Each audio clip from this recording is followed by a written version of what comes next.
이 시간 함께 하신 말씀 전도서 9장 11절에서 16절까지 말씀입니다. 전도서 9장 11절에서 16절. 내가 다시 해 아래에서 보니 빠른 경주자들이라고 선착하는 것이 아니며 용사들이라고 전쟁에 승리하는 것이 아니며 지혜자들이라고 음식물을 얻는 것도 아니며 명철자들이라고 재물을 얻는 것도 아니며 지식인들이라고 은총을 입는 것이 아니니 이는 시기와 기회는 그들 모두에게 임함이니라. 분명히 사람은 자기의 지혜가 알지 못하나니 물고기들이 재난의 그물에 걸리고 새들이 얼굴에 걸린 같이 인생들도 재앙의 날이 그들에게 호련히 임하면 거기에 걸리니라. 내가 또 해 아래에서 지혜를 보고 내가 크게 여긴 것이 이러하니 곧 작고 인구가 많지 않으면 어떤 성읍에 큰 왕이 와서 그것을 에워싸고 큰 풍력을 쌓고 치고자 할 때에 그 성읍 가운데에 가난한 지혜자가 있어서 그의 지혜로 그 성읍을 건진 그것이라. 그러나 그 가난한 자를 기억하는 사람이 없었도다. 그러므로 내가 이르기를 지혜가 힘보다 나으나 가난한 자의 지혜가 멸시를 받고 그의 말들을 사람들이 듣지 아니한다 하였노라. 아멘. 주님과 함께 새롭게 감사의 역사를 써내려갈 수 있는 우리 모두가 될 수 있기를 주님의 이름으로 축원드립니다. 우리 살아가면서 내 인생의 최고의 순간은 언제였었습니까? 그리고 내가 가장 행복했던 순간이 있다면 그때는 언제일까요? 요한 웨슬레가 은퇴할 때에 많은 성도와 사역자들이 함께 와서 예배를 드렸습니다. 예배를 마치고 난 뒤에 한 성도가 목사님의 지금까지의 사역 중에 가장 빛났던 순간이 언제입니까? 하고 여쭤봤습니다. 그때 요한 웨슬레이가 이렇게 대답을 합니다. 제 인생의 가장 빛났던 순간, 그것은 존재하지 않습니다. 우리가 살면서 경험하는 모든 일들 중에 가장 최고의 순간은 하나님이 나와 함께 하시는 순간이기 때문입니다. 하나님이 나와 함께만 하신다면 그것이 컴컴한 감옥이든 영광스러운 시상식의 자리이든 메마른 사막이든 저에게는 아무런 상관이 없습니다 라고 대답했습니다. 내가 행복하고 내가 즐겁고 내가 만족한 순간이 내 최고의 순간이 아니라는 겁니다. 하나님 앞에 가는 그 순간까지 우리는 그냥 하나님과 동행하는 시간, 그 시간들이 항상 내게 있어서 최고의 시간이 되는 거예요. 인간적으로 기쁘고 즐거워서 최고의 순간이 되는 것이 아니라 나는 그것이 불행한 시간이 될지, 인간적으로 볼 때는 불행한 시간이 될지 모르지만 그 불행한 그곳에 주님이 함께 하셨다고 하면 그 불행의 순간도 내 인생에 있어서 행복한 시간이 될 수 있다는 거예요. 왜냐하면 그 불행이 나를 또 다른 행복의 길로 주님과 동행함으로 이끌어가기 때문에 그렇습니다. 우리는 기도를 할 때 내 소원을 이루어 달라고 하나님을 설득시키려고 합니다.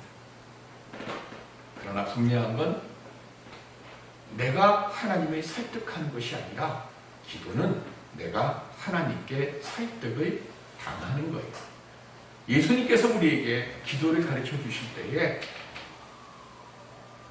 주의 뜻이 하늘에서 이루어진 것처럼 이 땅에서도 이루어지기를 바라나이다라고 기도하라고 했어요. 이 말의 뜻이 뭡니까? 내 뜻이 이러하니 하나님 내 뜻을 이루어 주십시오라고 기도하는 것이 아니라 내가 처해 있는 이곳에서 주님이 원하시는 뜻대로 되어질 수 있게 해주옵소서라고 기도하며 살라는 거예요. 우리 찬양합니다. 주님 한 분만으로 만족합니다라고 찬송하면서 마음속으로는 얼마나 많은 것들을 이루어 달라고 하나님을 설득하며 살아가고 있습니다.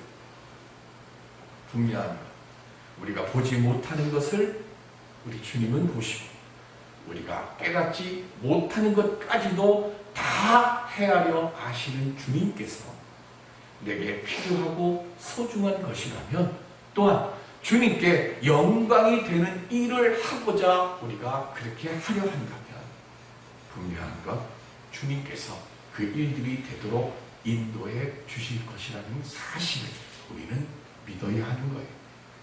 요한 웨슬레이가 고백했던 것은 내가 무엇을 하려 할 때는 되지 않았는데 주님의 뜻을 이루어 가고자 내가 하니까 하나님께서 나와 함께 하셔서 그 일들을 이루어 주셨다는 것을 수없이 경험했기 때문에 내 인생에 있어 최고의 순간은 없지만 나는 언제나 하나님과 함께 있기 때문에 모든 것이 최고의 순간이 될 수 있습니다라고 고백할 수 있었던 겁니다.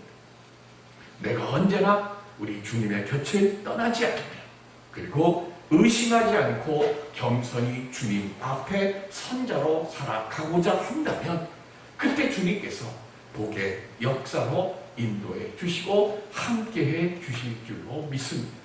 이 시간 주님 때문에 항상 빛나는 순간에 살아왔습니다. 고백할 수 있는 우리 모두가 될 수 있기를 주님의 이름으로 기원 드립니다.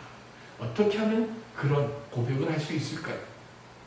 오늘 우리가 함께 봉독한 본문의 말씀은 지혜로운 사람이 인생을 살아오면서 깨달은 것 중에서 우리 인생에서 일어나는 불행스러운 결과물들을 보면서 고백한 말씀입니다. 11절의 말씀은 우리가 알고 있는 일반적인 상식과는 정반대의 이야기들을 기록하고 있습니다. 달리기를 잘하는 사람이 달리기 시합을 하면 당연히 뭐 해야 돼요? 이게 좀 선착해야 되잖아요. 그런데 뭐라 그래요? 빠른 경주자들이라고 선착하는 것이 아니라 그랬어요. 내가 달리 빠르다고 해서 선착을 할 수가 없어요. 그 이유는 조금 이따 말씀드릴 거예요. 우리 2002년 한일 월드컵 때 모든 전문가들이 가장 강력한 우승 후보로 꼽은 팀이 있습니다. 어느 나라에? 프랑스입니다. 전대에서 우승을 했고 모든 전력이 가장 완벽하게 조화롭게 이루어진 팀이라고 해서 전문가들이 다 프랑스가 우승하는데 제1후보라고 했어요.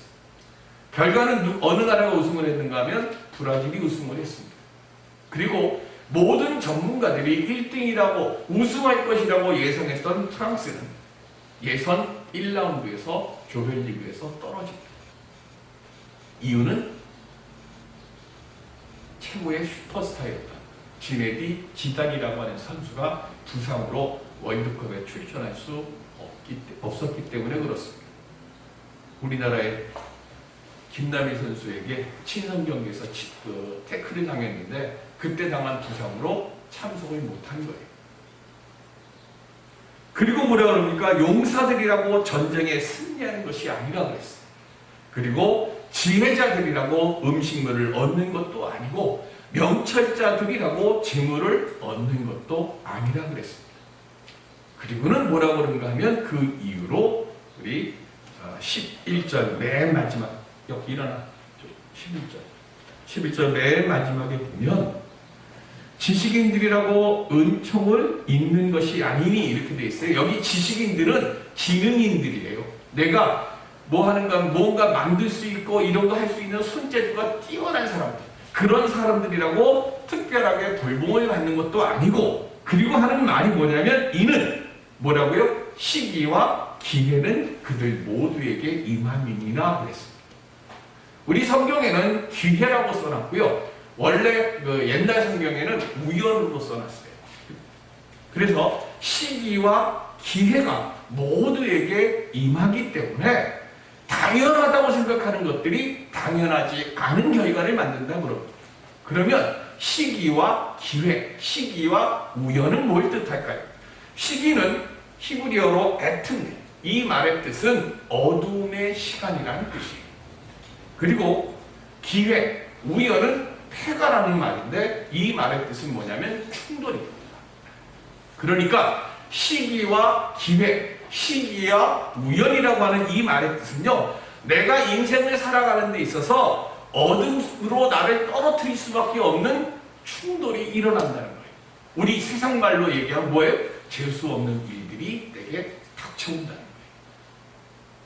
그래서 이 어두움 속에서의 충돌을 통해서 내 인생을 불행하게 만드는 매우 좋지 않은 일들이나 사건들이 내게 닥쳐오는 거예요. 그런데 문제는 그 시기와 기회가 내게 닥쳐올 때, 내게 부딪혀 오는데 언제 일어날지를 모르고, 그리고 어떤 방법으로 일어날지를 모르니까 나는 뭐 하는가 하면, 그 시기와 기회가 오면 내가 가지고 있는, 아무리 다른 박질을 잘한다 해도 뛰어가다가 돌뿌리가 튀어나오는데 내가 걸려요. 그러면 못 이기잖아요. 아무리 전쟁을 잘하는 용사라 할지라도 전쟁을 치르고 나가는데 내가 감기에 걸렸어요. 아니면 내가 몸살이 났어요. 아니면 내가 뭐가 다른 병이 나왔어요. 전쟁터에는 나가는데 힘을 제대로 쓸 수 없어서 져버리는 거예요. 하버드대, 예일, 프린스턴, 옥스퍼드, 서울대 이런 데 나왔어요. 저 사람은 떵떵거리며 살 거라 생각했는데 인성의 문제가 생겨요. 아니면 인맥의 문제가 생겨요. 그래서 그가 먹는 것도 얻지 못하고 명성도 얻지 못하는 일들이 생기는 거예요. 그거를 12절에 뭐라 그러냐면, 분명히 사람은 자기의 시기도 알지 못하거니와 이래요. 내게 어떤 불행이 올지, 나를 추락시키는 어떤 일들이 내게 올지 우리는 알지 못하는 거예요. 내게 일어나는 이 불행은 우리 인간의 능력으로는 피하거나 없앨 수가 없다는 거예요.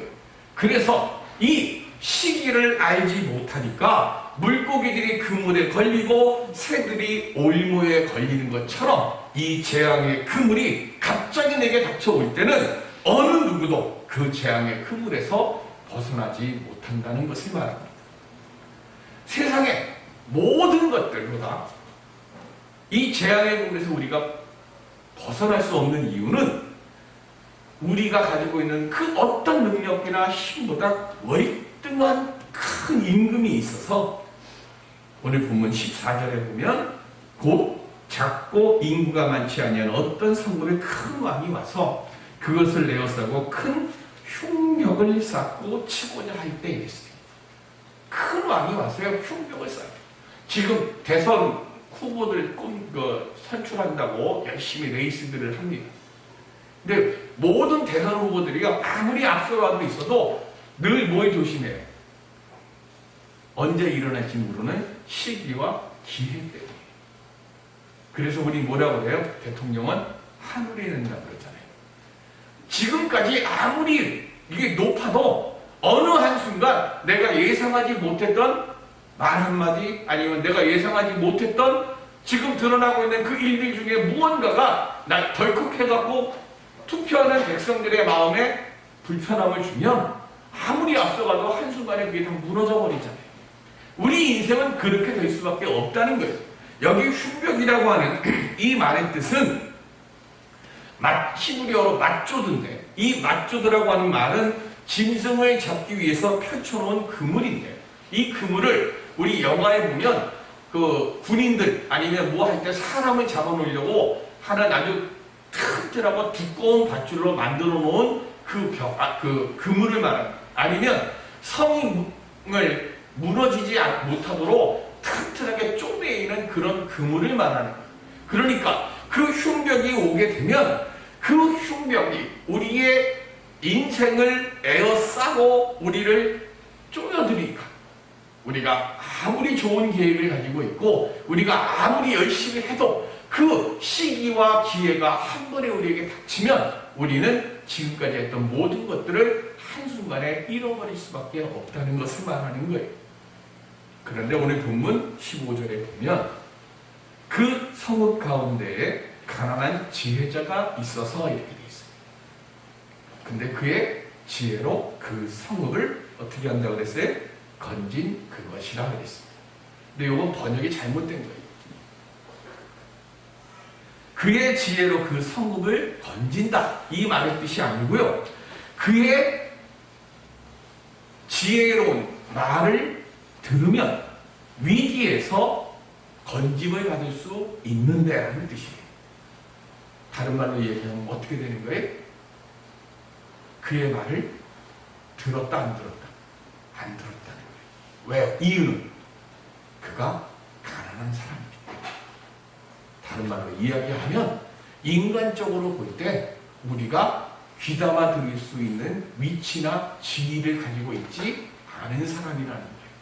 별 볼 일 없는 것 같은 사람이 이 인생의 어려움들, 이 인생의 문제를 해결할 수 있는 길이, 방법이 이겁니다라고 이야기를 할 때 우리가 그 말을 듣냐는 얘기예요. 잘 안 듣잖아요. 왜? 우리는 모든 걸 외모로 판단하려고 해요. 내 눈에 보이는 조건으로 그것을 판단하려고 해요. 그 사람이 그렇게 가난하고 그 사람이 그렇게 어렵게 살아왔다는 얘기는 뭐냐면 자기 인생을 해가는 데 말따다 뭐 한 거예요? 계속 실패만 하는 거예요. 우리 인간의 눈으로 보면 그런 사람의 입에서 무슨 지혜로운 말이 나오겠느냐라고 우리는 생각합니다. 그래서 그 사람을 아무도 기억하지 않는다고 했어요. 구원자가 지혜자이지만 가난한 자였기 때문에 그 사람이 성을 구하고 인생에 구할 수 있는 방법을 말하지만 그 말에 어느 누구도 귀를 기울이지 않는다는 거예요. 그러면 전도자가 말하는 이 가난한 지혜자는 누굴까요? 낮고 비천한 모습으로 육신을 입고 이 땅에 오신 예수 그리스도를 생각해 보십시오. 분명히 주님은 복음을 통해서 흉벽에서 벗어나고 인생에 닥쳐오는 시기와 기회를 극복할 수 있는 길을 복음을 통해서 우리에게 알려주셨습니다. 복음이 세상이 가지고 있는 그 어떤 힘과 지혜보다 능력이 있고 생명이 있어요. 오늘 우리는 그 예수 그리스도를 가난한 지혜자라고 보지 않습니다. 그런데 예수님이 육신을 입고 이스라엘 땅에 계시는 그 순간에는 예수님을 뭐로 봤어요? 가난한 지혜자로 봤어요. 그래서 예수님을 십자가에 못 박고 예수님을 조롱하고 침을 뱉고 모욕을 하고 그를 죄수들과 함께 죽였습니다. 사람들은 우리들도 마찬가지입니다. 재물과 권력에 미혹돼서 지혜자의 말을 무시하며 삽니다. 어떻게 살아야 할까요? 사무엘상 17장 50절 시작. 다윗이 이같이 물매와 돌로 블레셋 사람을 이기고 그를 쳐 죽였으나 자기 손에는 칼이 없었더라. 아멘. 다윗의 손에 뭐가 없었다고요? 칼이 없었대요. 전쟁을 하려면 뭐가 있어야 돼요? 칼이 있어야 돼요. 방패도 있어야 되고 감옥도 있어야 되고 투구도 있어야 됩니다. 그런데 다윗은 골리앗과 맞서 싸우러 나갈 때 뭘 들고 나갔어요? 칼이나 창이나 활을 들고 나간 게 아니라 하나님의 이름을 들고 나갔습니다. 어리석은 지혜자 같은 모습이잖아요. 하나님의 이름으로 어떻게 전쟁을 해서 이길 수 있어요? 세상과. 그런데 다윗은 세상 무기로 중무정하고 월등한 육신의 조건을 갖춘 골리앗을 쓰러뜨렸어요. 칼이나 창이나 활로 쓰러뜨린 것이 아니라 뭐로 쓰러뜨렸습니까? 믿음으로 쓰러뜨렸습니다. 전쟁을 하러 나갈 때 적의 장수와 싸움을 할 때 당연히 칼을 들고 가야 돼요. 그래야 쓰러뜨린 다음에 넘어뜨린 다음에 그 사람을 완전히 뭐 하는 거예요? 끝낼 수가 있으니까. 그런데 다윗은 칼을 들고 가지 않았어요. 왜? 칼이 필요하면 하나님이 칼을 주실 것이라고 믿는 믿음으로 나갔기 때문에. 다윗은 칼을 얻었습니까? 못 얻었습니까? 물매로 믿음으로 다윗은 돌을 던졌어요. 물맷돌을 던졌어요. 그랬더니 골리앗이 쓰러졌습니다. 골리앗이 쓰러진 게 다윗이 던진 돌 때문에 쓰러졌을까요? 아니면 하나님께서 쓰러지도록 다윗의 돌이 골리앗의 여기에 맞을 수 있도록 해주셨을까요? 다윗은 그냥 믿음으로 던진 거예요. 그리고 하나님은 골리앗이 쓰러지도록 하나님이 이끌어 주신 거예요. 믿음으로 던지는 건 우리고 그것을 쓰러뜨리고 그것을 이루는 것은 하나님이신 거예요. 내가 아무리 조준을 하고 뭘 해도요, 골리앗이 슬쩍 피해버리면 끝나는 거예요. 그런데 골리앗은 하나님이 쓰러뜨리기로 작정하신 대적자이기 때문에 골리앗을 향해 다윗이 믿음으로 돌을 던지니까 하나님께서 골리앗이 쓰러질 수 있는 그곳에 물맷돌이 박히도록 이끌어 주신 거예요. 싸우는 건 우리들이지만 승리를 주는 것은 하나님이신 줄을 믿는 믿음으로 살라는 겁니다. 이걸 아는 게 지혜고 이렇게 될 줄로 믿고 나가는 것이 믿음입니다. 전도자는 세상의 모든 순간에는 이처럼 뜻하지 않는 불행의 조건들과 순간들이 끊임없이 우리에게 닥쳐옴을 알고 살라는 거예요. 우리가 과수원에 보면 요즘 우리 지금 교회 마당에 감이 탐스럽게 가고 있습니다. 다음 주 우리 이사 가는데 그 전에 저게 좀 익어가지고 우리가 마지막 결과물로 우리가 저 감을 가지고 갈 수 있을지 어떨지 모르겠습니다. 그래서 날을 잡고 자 이제 다음 주에 우리가 저 감을 좀 따가자. 과수원에 가면 배나 사과나 감이나 뭐 이런 것들이 주렁주렁 탐스럽게 맺혀 있어요. 야, 내가 1년 동안 참 수고한 열매들이 결실들이 저렇게 맺혀 있구나. 아, 이제 내일 내가 저걸 따가지고 이제 그 수고한 땀의 대가, 노력의 대가를 내가 얻어야겠구나 하고 생각하는데 그날 밤에 갑자기 태풍이 불어옵니다. 그리고는 그동안 정성껏 갖고 왔던 모든 과일들이 다 낙과해버려요. 인생에 살아가면서 저나 여러분들이나 이것만을 하면서 내가 정성을 들이고 마음을 들이고 최선을 다해서 아름다운 인생의 정원들을 만들었어요. 누군가가 유 목사님의 최고의 결과물이 뭡니까? 라고 물을 때 아, 저 이겁니다 라고 자신있게 이야기할 것을 그걸 만들어 놨어요. 그런데 갑자기 뜻하지 않은 인생의 태풍이 물어 닥쳐오는 한순간에 그것이 다 과일이 떨어지듯이 평생의 복의 그 정원을 만들어 놓은 것이 다 부서져 버려요. 전도자는 그걸 인생이라고 오늘 본문에서 말씀. 그게 인생이라고. 그러면 어떻게 살아야 할까? 역대상 29장 12절 시작. 두와 귀가 주께로 말미암고 또 주는 만물의 주제가 되사 손에 권세와 능력이 있사오니 모든 사람을 크게 하심과 강하게 하심이 주의 손에 있나이다. 아멘. 모든 것이 주님의 손에 있음을 믿고 무엇을 하든지 어떤 자리에 있든지 절대적으로 주님만 의지하면서 살아가는 것. 내가 절대적으로 주님만 의지하고 살아가면 나를 불행에 빠뜨리는 시기와 기회가 아무리 태풍같이 오고 거친 파도같이 몰아친다 할지라도 주님께서 우리로 하여금 뭐해? 모든 권세와 능력이 주님의 손에 있음을 믿고 의지하는 자는 나를 무너뜨리려 하는 그 시기와 기회의 위기 속에서 하나님이 지켜주신다. 그래서 주님의 의지하는 그 믿음을 통해 기쁘고 감사한 마음을 가지고 살아가는 것. 전도자는 1장부터 12장까지의 결론을 얘기하면서 뭐냐면 우리 인생에는요 시기와 기회가 항상 온다는 거예요. 그러니까 돈 없다고 인상 쓰고 아프다고 인상 쓰고 하지 말라는 거예요.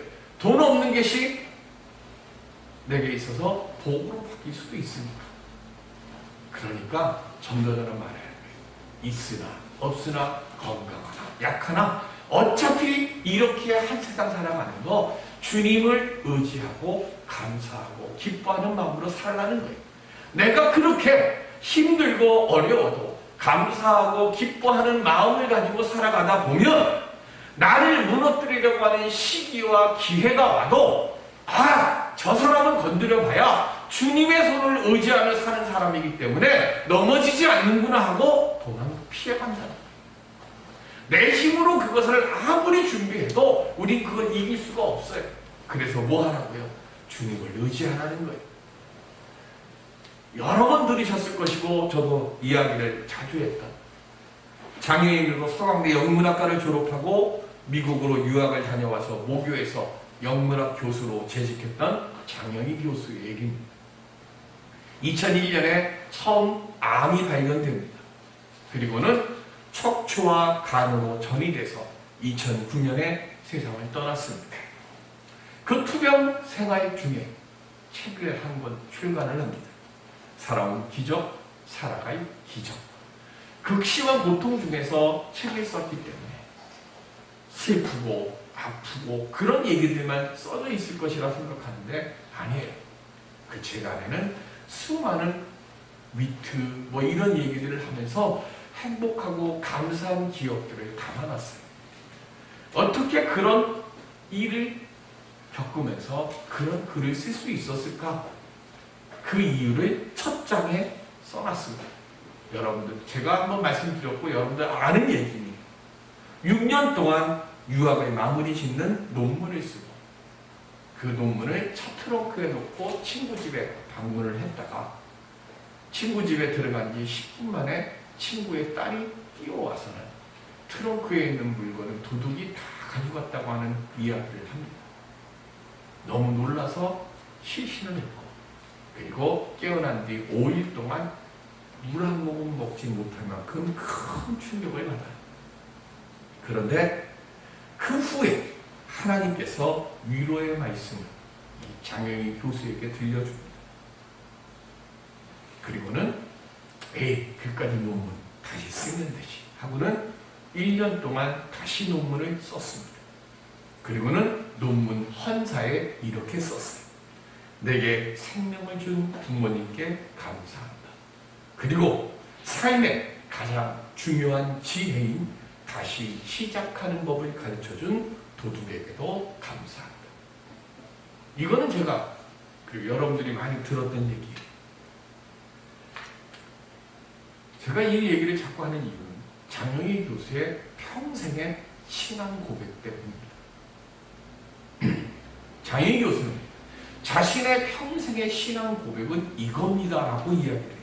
그게 뭐냐면 하나님은 나에게 다시 일어서는 법을 가르치기 위해서 나를 넘어뜨리신다고 나는 믿습니다.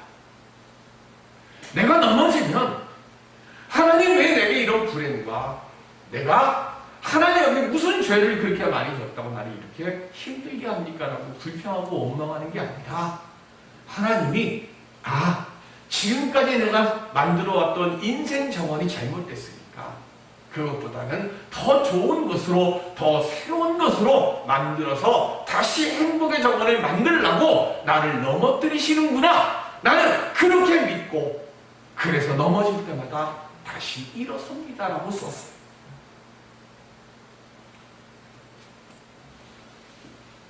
장영희 교수는 자신의 마음의 말씀의 돌판을 만들었습니다. 그리고 그 마음속에 만들어놓은 말씀의 돌판에 희망의 말씀, 다시 시작하자. 그걸 자기의 가슴판에서 지워지지 않도록 새겨놨습니다. 그리고 넘어질 때마다 다시 일어서는 믿음, 시기와 기회와 맞서며 싸워갔습니다. 우리 교회 이제 이전을 앞두고 있습니다. 돌아다 보면 참 힘겹던 많은 일들과 시간들을 지나왔습니다. 이제 다시 하나님께서 우리 만남의 교회를 시작하라고 우리에게 기회를 주셨습니다.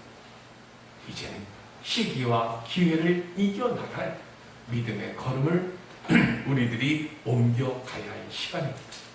모든 어려움, 힘겨움의 일들, 지금까지의 모든 것들은 이곳에 모두 묻어두고 이제는 소망의 믿음 안에서 새로운 감사와 부흥의 일기를 써내려갈 수 있는 우리들이 될 수 있기를 바랍니다. 전도서 12장 13절에 시작. 이래 결국을 다 들었으니 하나님을 경외하고 그의 명령들을 지킬지어다. 이것이 모든 사람의 본분이라. 아멘. 전도자는 간단하게 말합니다. 행복한 삶을 살기를 원하느냐? 하나님을 경외하고 하나님의 명령들을 지켜라. 그러면 나를 무너뜨리려고 닥쳐오는 시기와 기회도 그 믿음 앞에서 무너져 내릴 것이다. 하나님만 경외하고 하나님의 말씀만을 의지하면서 믿음 안에서 다시 시작하는 우리 모두가 될 수 있기를 바랍니다. 부족하다, 모자라다. 솔로몬의 성전은 이만큼 영화로웠는데 스룹바벨의 성전은 왜 이렇게 작습니까? 불평하는 그 순간 이스라엘은 또 다른 불행의 멸망으로 접어들었어요. 우리 만남의 교회, 이제는 이전 것은 다 내려놓으시고 작더라도 마음에 들지 않더라도 모든 것은 하나님이 경영하시는 것이다 믿고 믿음 안에서 다시 시작하시기 바랍니다. 우리가 그렇게 그 믿음으로 시작할 때 우리의 가정과 교회의 기쁨과 감사의 노래가 넘쳐날 수 있도록 주님께서 우리와 함께해 주실 줄로 믿습니다. 이 주님과 함께 하심으로 모든 시기와 기회를 도구로 바꾸며 살아가는 우리 모두가 될 수 있기를 주님의 이름으로 축원드립니다. 기도하겠습니다. 은혜의 아버지 하나님, 우리들이 굽이굽이 넘고 헤치며 참으로 이 파란의 시간들을 지내왔습니다. 이제 아버지 하나님,